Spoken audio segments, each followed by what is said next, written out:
Okay ठीक आहे म्हणून लास्ट लेक्चरला आपण 1, 2 आणि 4th एक्झाम्पल घेतलं होतं. आता 3rd एक्झाम्पल घेऊया.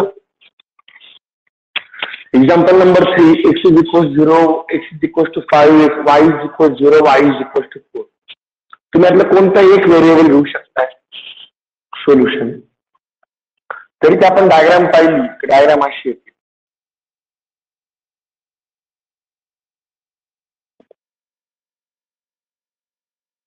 Okay, x is equal to 0 म्हणजे y axis, y is equal 0 म्हणजे x ऍक्सिस. संपलेला आहे. मग इथे y इज इक्वल टू 4 ची लाईन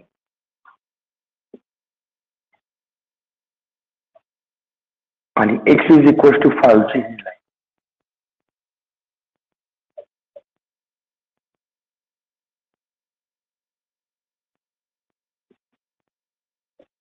आणि हा तो एरिया आहे.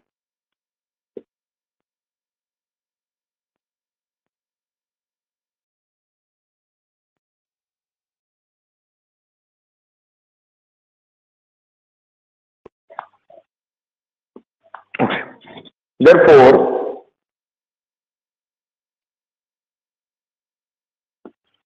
the required area A is equal to integration.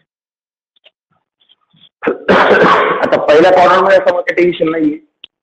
फक्त मी x ची लिमिट घेतो. x is equal to 0 to x is equal to 5. जर लिमिट x ची गेले तर फंक्शन y घ्यावं लागेल. तर आता y ची व्हॅल्यू 0 देऊन चालणार नाही. अप्पर लिमिट तर y इज इक्वल टू 4 आहे ना, या कर्वच्या खाली यायचं आहे. मग therefore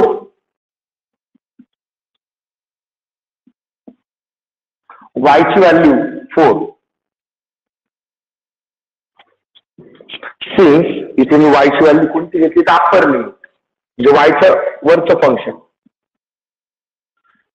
at y is equal to 4. Okay बाळांनो, आता याचं घ्यायचं इंटिग्रेशन. कॉन्स्टंटचं इंटिग्रेशन आपण कसं घेतो? त्या कॉन्स्टंटला x ने मल्टिप्लाय करून देणार.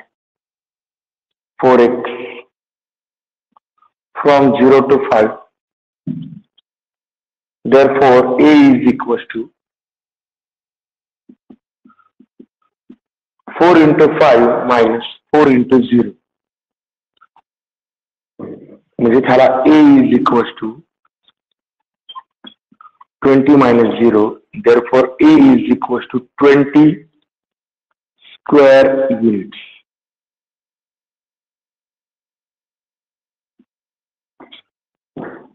A is equals to 20 square units. गव्हांनो जे होतं पहिलं एक्झाम्पल. नेक्स्ट एक्झाम्पल घ्या. आता एक्झाम्पल नंबर 4 ऑलरेडी काल आपलं झालंय. एक्झाम्पल नंबर 5 घ्या.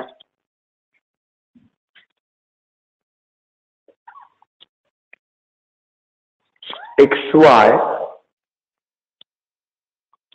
is equals to 2, x is equals to 1, x is equals to 4.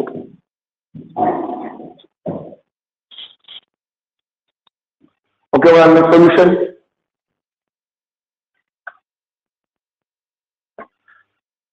Required area A is equal to. आता जर लिमिट बाहेर लिमिट x दिले, मग x फ्रॉम 1 to 4. आज जर लिमिट x दिले तर फंक्शन y घ्यावं लागेल t. पण बाबा या y ची व्हॅल्यू आपल्याला डायरेक्ट दिलेली नाही. मग या कर्व वरनं y ची व्हॅल्यू फाइंड करावी लागेल. तर साईडला मी इथे घेतो given xy is equals to 2. Therefore, y is equals to 2 upon x.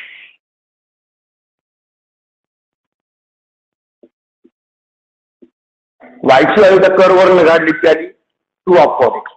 ती व्हॅल्यू इथे पुट करून दिलं.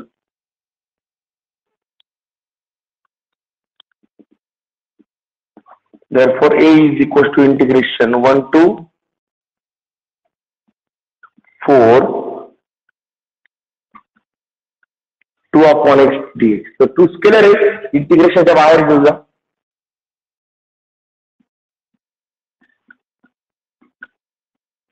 फक्त काय केलं, हा जो 2 आहे हा स्केलर आहे, इंटिग्रेशनच्या बाहेर घेतला 1/x integration.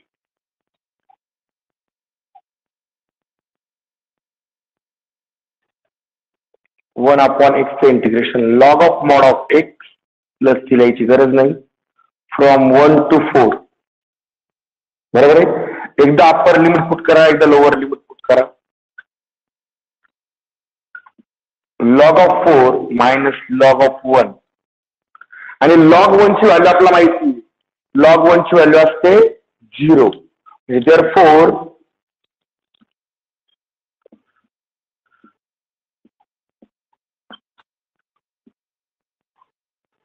since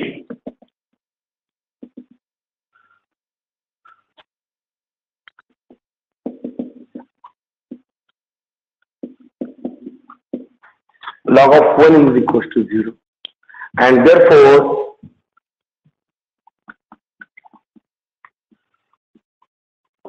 2 into log of 4 square units.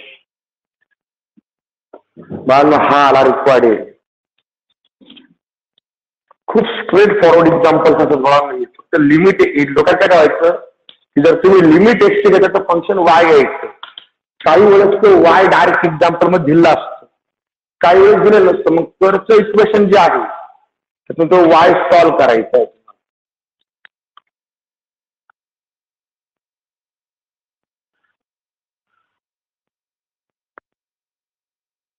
Okay, screenshot घ्यायचा आहे.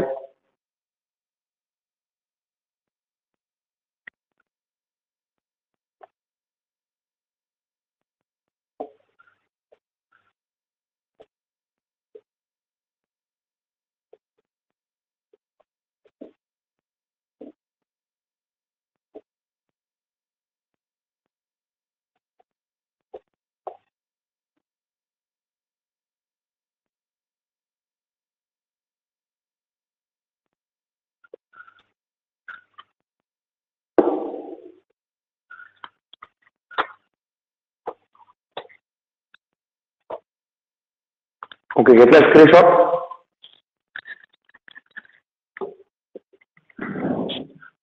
ठीक आहे, स्क्रीनशॉट घेतलाय.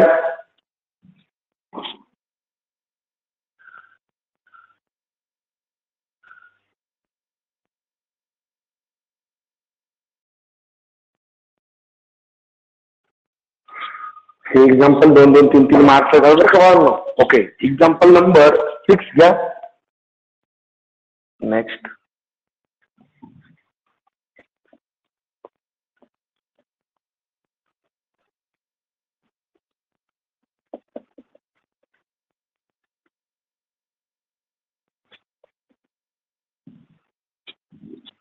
example number 6.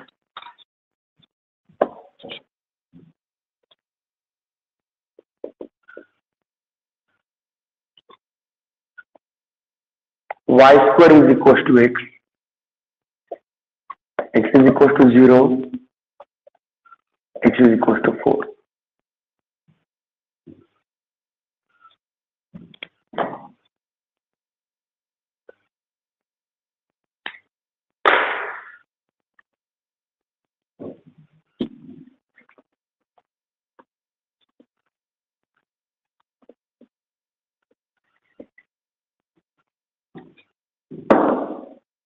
ओके, बरं. हे जे आहे हे काय, हा पॅराबोला आहे.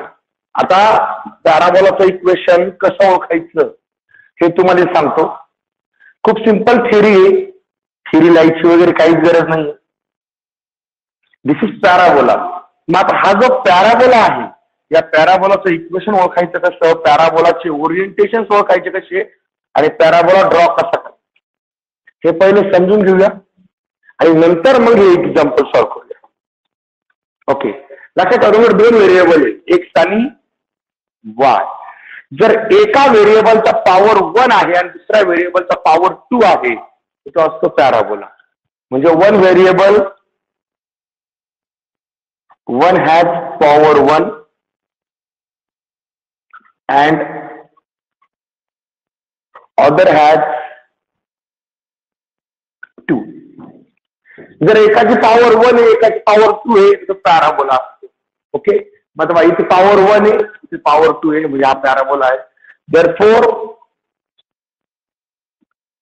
इक्वेशन रिप्रेझेंट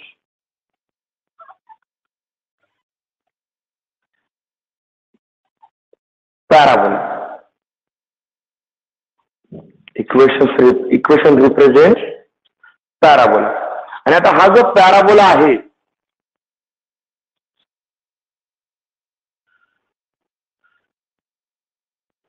ओके, हा जो काही पॅराबोला आहे, या पॅराबोलाचे 4 टाईप असतात. पहिला type y² is equal to 4ax. आता हा ड्रॉ कसा करायचा? लक्षात ठेवा, ज्या व्हेरिएबलचा पॉवर 1 आहे पॅराबोला त्या ऍक्सिसच्या अराउंड असतो. मग इथे वायचा पॉवर 2 एक्सचा पॉवर 1 आहे, म्हणजे हा पॅराबोला एक्स ऍक्सिसवर आहे. पण एक्स ऍक्सिसवर परत 2 प्रकार आहेत, लेफ्ट का राईट. मग काय ठरवायचं? तर हे ठरवायचं एक्स पॉझिटिव्ह आहे ना, positive x. This is around positive x axis. बरोबर, हा पहिला पॅराबोला. ओके, दुसरा parabola y² is equal to -4ax.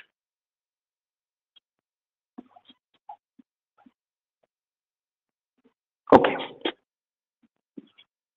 -4. परत चेक करा कोणत्या व्हेरिएबलचा पॉवर 1 आहे, एक्सचा पॉवर 1 आहे. बरोबर आहे, एक्सचा पॉवर 1 आहे म्हणजे एक एक्स आला, पण त्याचा जो कोइफिशियंट तो निगेटिव्ह आला. y² चा स्क्वेअर टर्मचा कोइफिशियंट 1 असताना चेक करायचं नाही. इथे एक्सचा कोइफिशियंट निगेटिव्ह आहे, म्हणजे हा पॅराबोला निगेटिव्ह एक्स ऍक्सिसच्या around.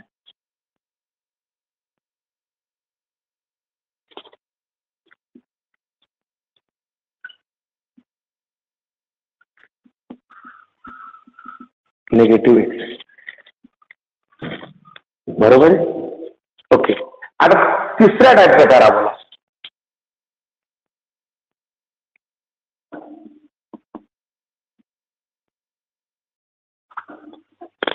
x² is equal to 4b1. एकाचा पॉवर 1 आहे, एकाचा पॉवर 2 आहे, हा पॅराबोला आहे. पण त्या कोणाचा पॉवर 1 आहे, वायचा पॉवर 1 आहे, म्हणजे हा parabola Y ऍक्सिसचा.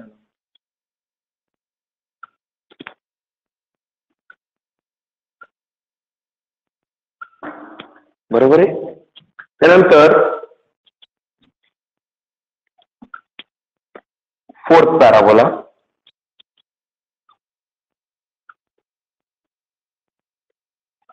x² is equal to -4by.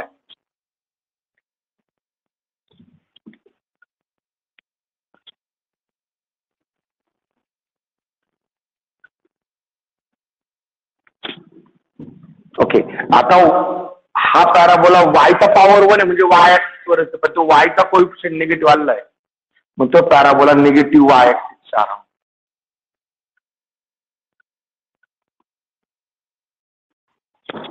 Negative y axis. हे आहे स्टँडर्ड पॅराबोला. बरोबर आहे. तुम्हाला एकच एक्झाम्पल आहे कधी फक्त वेगळं आहे काय सांगेल, तर हे आहे स्टँडर्ड पॅराबोला. मग आता बघा, हा सुद्धा एक प्रकारचा पॅराबोला असतो. काय? y² is equal to x. आपला हा ड्रॉ करता येईल.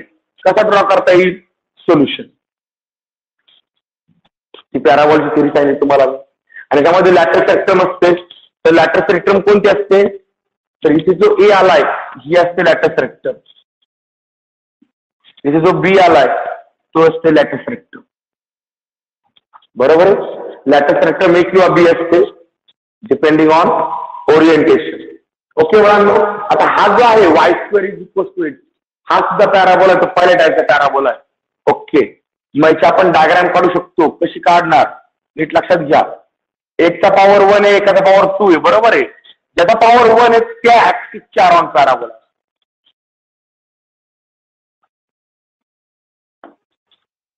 y² is equal to x. हा एक्स ऍक्सिस, हा वाय. ओके, एक्स वरती 2 लिमिट आहे. एक्स फ्रॉम 0 म्हणजे इथे to x is equal to 4, कुठेतरी इथे असेल 4.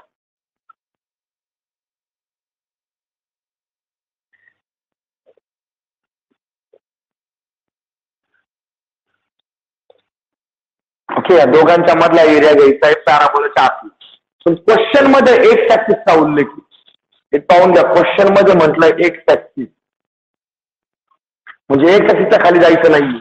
मग याचा आन्सर डायरेक्ट मध्ये चुकलेलं आहे. तुम्हाला एक्स ऍक्सिस क्रॉस नाही करायचं, म्हणजे एरिया फक्त एवढाच द्यायचा आहे. पुढून x is equal to 0 to x is equal to 4 ही कर्व, आणि क्वेश्चन मध्ये म्हटलेलं आहे एक्स ऍक्सिस, तर तुम्हाला ऍक्सिसची लाईन क्रॉस नाही करता येऊ शकत. तुम्ही हा एरिया डबल नाही घेऊ शकत, म्हणजे हा एरिया फक्त फर्स्ट क्वाड्रंट मध्येच आहे. Therefore required area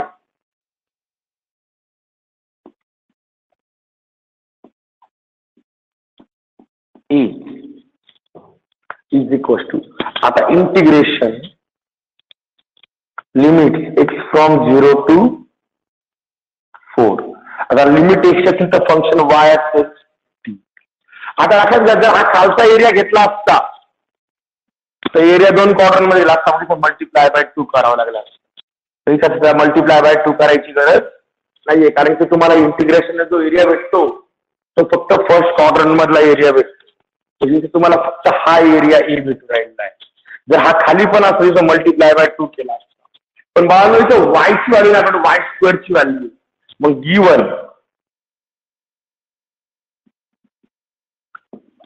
कर्व दिलेली आहे y square is equal to, तुम्हाला पाहिजे y, therefore y is equal to root x.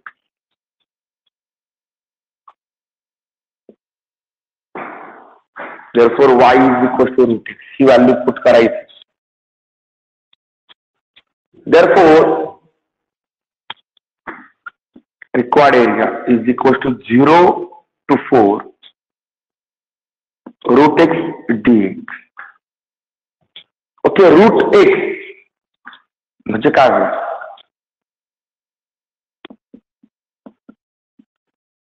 x raise to 1/2 बरोबर आहे. आणि x रेस टू 1/2 चं इंटिग्रेशन काय येईल,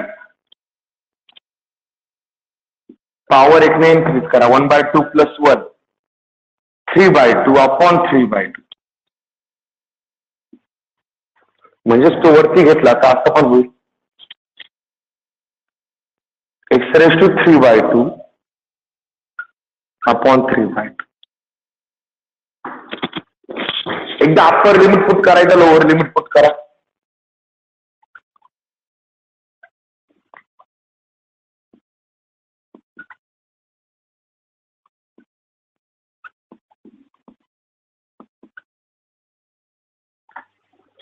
ओके, आता सिम्प्लिफाय करायचं. हे कसं होणार सिम्प्लिफाय,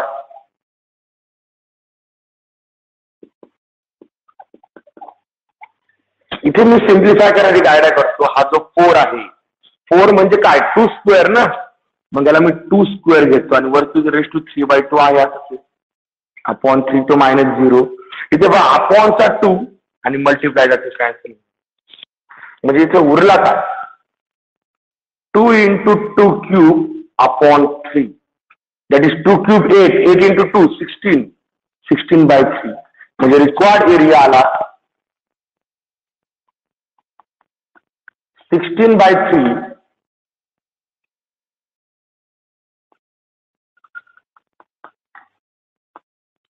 स्क्वेअर युनिट. ओके मुलांनो, हा उद्योग का झाला, एक्स ऍक्सिस म्हटलं होतं म्हणून. जर हा एक्स ऍक्सिस हा वर्ड नसता, जर हा एक्स ऍक्सिस हा वर्ड नसता क्वेश्चन मध्ये, तुम्ही एक ऍक्सिस क्रॉस करू शकले असते, म्हणजे हा खालचा पण एरिया आला, मग इथे मल्टिप्लाय बाय 2 झाला, इथे मल्टिप्लाय बाय 2, म्हणजे इथे मल्टिप्लाय बाय 2, म्हणजे फायनल आन्सरला 2 ने मल्टिप्लाय केला असतं आणि 32 अपॉन 3 या आन्सर आला असतं. ठीक आहे मुलांनो, कोणाला काय अडचण याच्यात, फक्त एक उद्योग केला सिम्प्लिफाय करताना. 4 रेस टू 3/2 कसं सॉल्व्ह केलं मी, तर 4 ची व्हॅल्यू 2 स्क्वेअर टाकली, 4 ची व्हॅल्यू 2 स्क्वेअर टाकली आणि तो वरचा पॉवर चा स्क्वेअर आणि वरती रेस टू 3/2 चा 2 तो कॅन्सल केलाय. ठीक आहे मुलांनो, स्क्रीनशॉट घ्यायचा आहे. या साईडला जे दिलंय ही पॅराबोलाची थिअरी आहे, तुमचा आन्सर तिकडे चाललंय.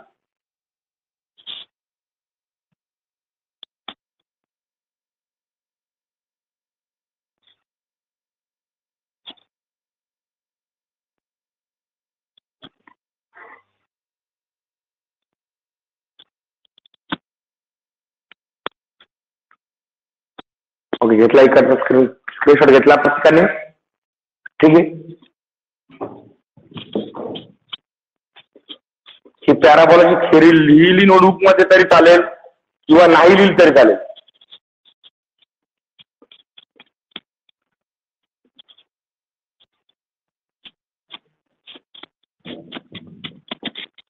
फक्त लक्षात ठेवा, जर एक्झाम्पल पॅराबोलाचा असेल तर डायग्राम ड्रॉ करायची. तर गणमूळ होते.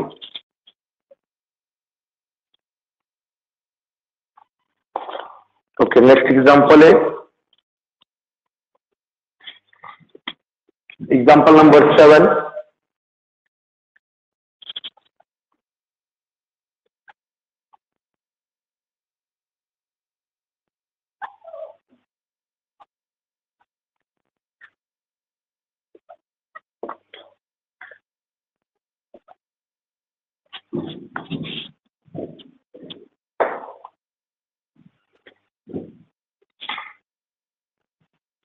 Okay, solution.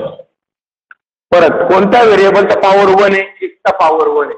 मग इथे परत तुम्हाला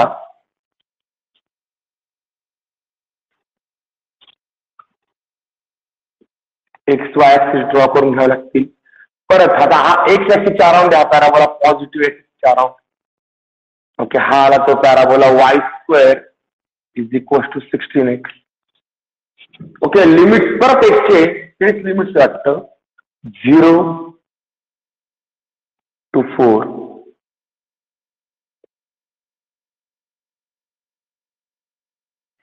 आणि क्वेश्चन रीड करा. क्वेश्चन नंबर 1 तो आहे, रीड करा. त्यात म्हटलं एक्स ऍक्सिस, म्हणजे याचा अर्थ तुम्हाला बाउंड्रीज कोणत्या कोणत्या आहेत, कर्व, या दोन लाईन्स आणि एक्स ऍक्सिस ही सुद्धा बाउंड्री. कारण क्वेश्चन मध्ये एक्स ऍक्सिस म्हटलेलं आहे, म्हणजे तुम्हाला ऍक्सिस क्रॉस करता येणार नाही.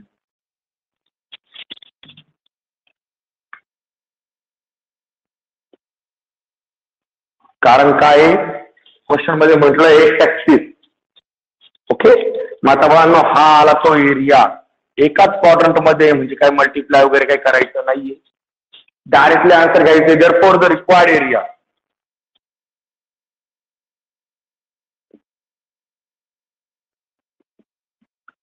A is equals to integration x is equals to 0 to x is equals to 4 y. पण y ची व्हॅल्यू डायरेक्ट दिलेली नाहीये, मग आता y ची व्हॅल्यू शोधायला लागेल आपल्याला. म्हणजे ठीक आहे, साईडला घ्यायचं given.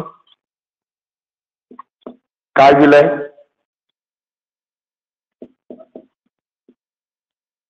therefore y is equals to 4 root x.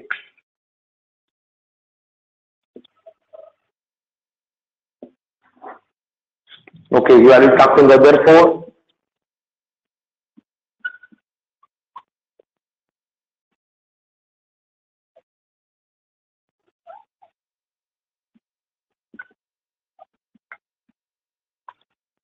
Okay, 4 येईल इंटिग्रेशनच्या बाहेर.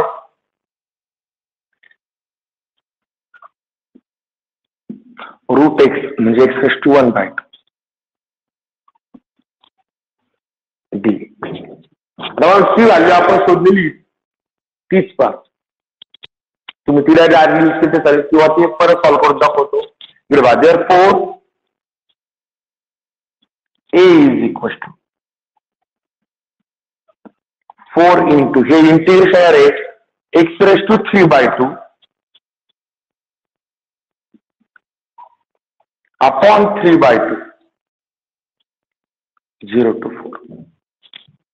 आता असं करतो, हा 4 into 2 8 करून घेतो, म्हणजे हा आला 8 into x raise to 3/2 upon 3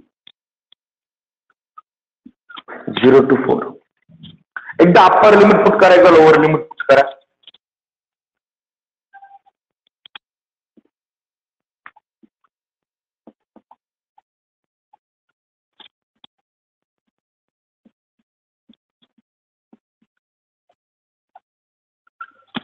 okay, second term 0 multiply मध्ये 0 होते. पहिली सॉल्व करण्यासाठी आपण हा 4 जो आहे 4 मध्ये 2 स्क्वेअर पुट करू फक्त.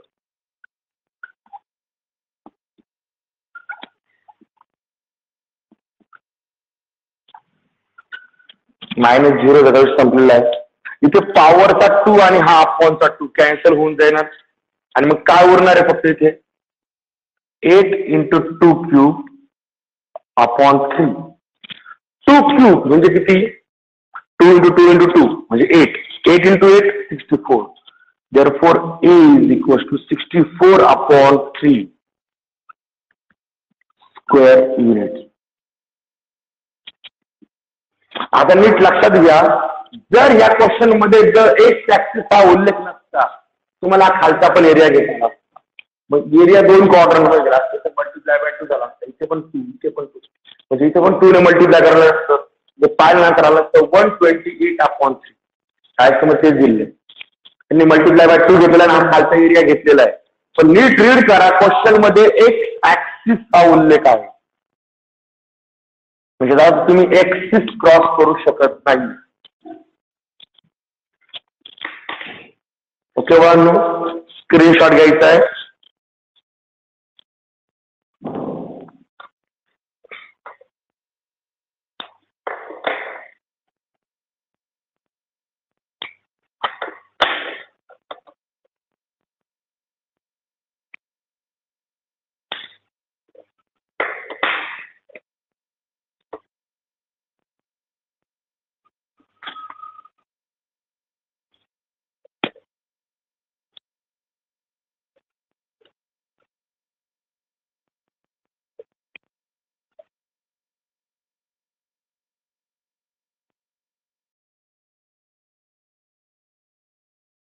ओके बाळांनो next question number 2.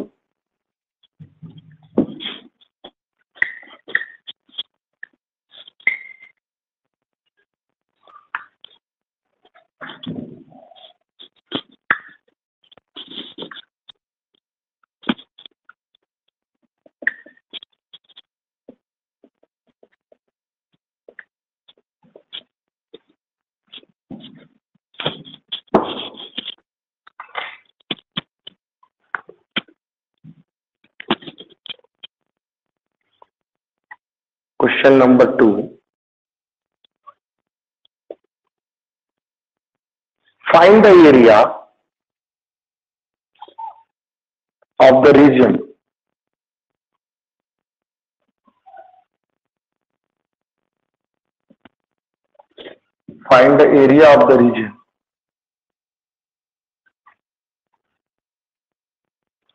bounded by the parabola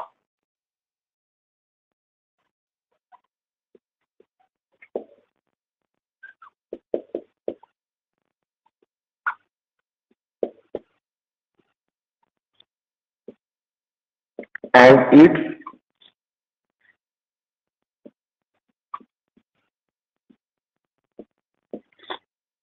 lattice rectum.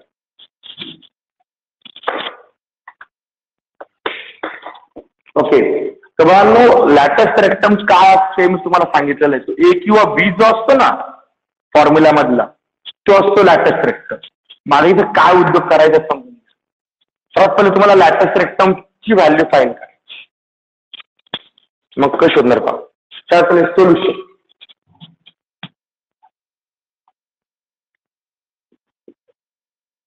given parabola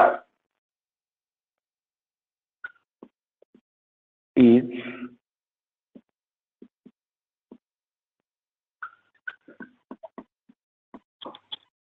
y² is equals to 16. बरोबर आहे. आता ह्या पॅराबोलाला कम्पेअर करायचं जनरल फॉर्म बरोबर. पॅराबोलचे 4 फॉर्म आहेत. मग y² आणि पॉझिटिव्हचा फॉर्म्युला कोणता compare with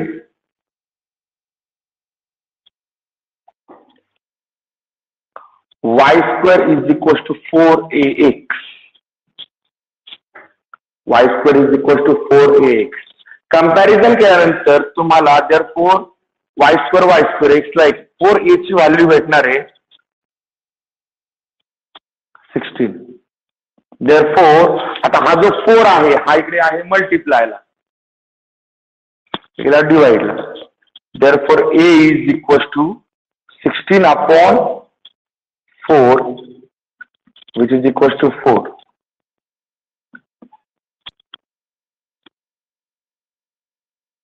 therefore a is equals to 4 भेटला. बरोबर आहे. पण a म्हणजे तर value of x, therefore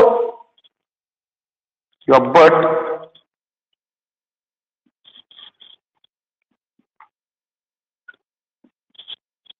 we know that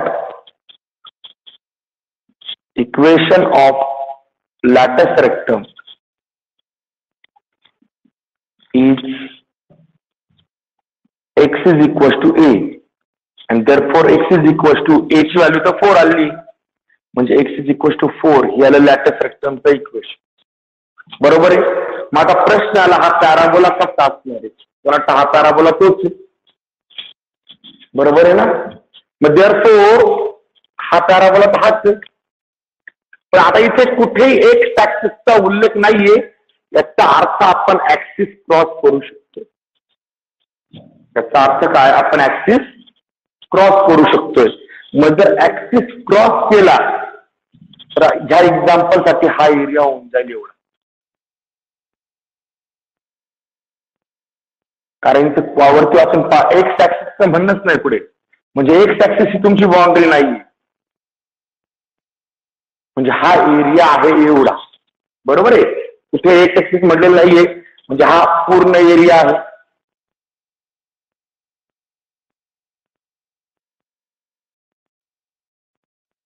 बरोबर आहे. आणि हा जर पूर्ण एरिया असेल तर बाळांनो परत पहा, लिमिट तेच आहे 0 पासून ते 4 पर्यंत. पण एरिया जो आहे तो 2 क्वाड्रंट मध्ये गेलेला, मग इथे मल्टिप्लाय बाय 2 येणार आहे. इथे मल्टिप्लाय बाय 2 का, एरिया 2 क्वाड्रंट मध्ये गेला, मग इथे मल्टिप्लाय बाय 2 येईल. 2 into 2 इथे 2 into 4 इथे 8 होऊन जाईल. मग हा 8 आहे, इथे मल्टिप्लाय केला 8 into 2 किती होणार आहे, 16 होणार आहे. म्हणजे इथे 16 येणार आहे, इथे पण 16 येईल, इथे पण 16 येईल. आणि इथे मात्र मग 128 स्क्वेअर.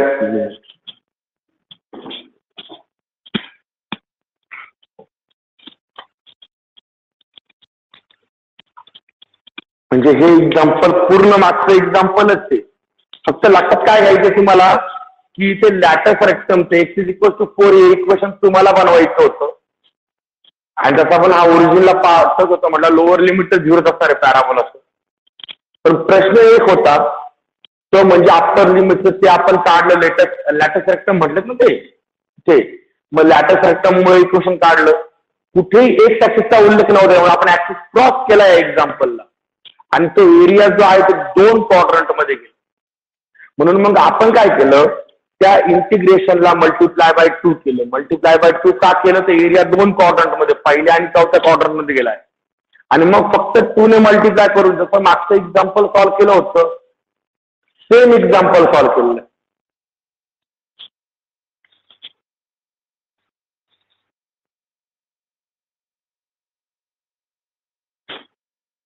ठीक आहे मुलांनो, स्क्रीनशॉट घ्यायचा आहे.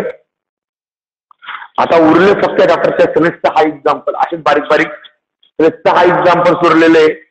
शक्यतो उद्या किंवा परवा हा चॅप्टर संपून जाईल. त्यानंतर आपण पेपर फर्स्ट सुरू करणार आहे LPP. ओके मुलांनो, स्क्रीनशॉट घ्यायचा आहे.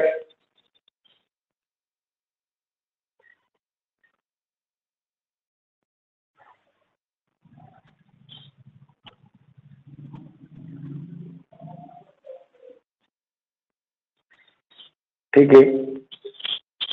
ओके बाळांनो, आजचे एक्झाम्पल समज असेल, सोपे एक्झाम्पल्स ते, पण बाळांनो थोडेसे एक्झाम्पल तर क्लिअर करा, कारण की हा चॅप्टर इम्पॉर्टंट आहे. ओके.